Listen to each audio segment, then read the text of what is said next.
Where is there more impact already being felt from these shutdowns?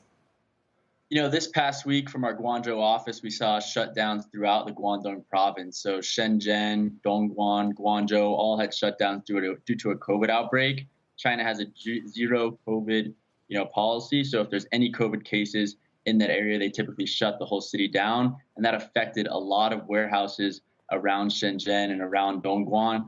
Fortunately, this time it didn't close the port like it did last year, which caused huge supply chain disruptions. So, we're continuing to monitor the COVID cases closely, but fortunately, this time around, they didn't close the ports. Which U.S. industries are most exposed to these shutdowns? Right now, we're seeing electronics and home goods primarily. Foxconn shut down some of their facilities in Shenzhen, but fortunately, they're diversified, so there wasn't a huge effect on Apple's production. But, we're continuing to see delays trickle down, and that, might go into the holiday season depending on how COVID cases spike through the remaining of the year. Wow, the holiday season, even though it's only March right now? We'll see. Companies now are ordering and forecasting their inventory, more ahead of time than ever before. And so that's something that I think COVID has had a very large impact on when it comes to actually producing products in Asia. And would you say that overall so far, let's say up to this point of the week, we've seen the lockdowns continue to intensify, or have they come off the boil a bit?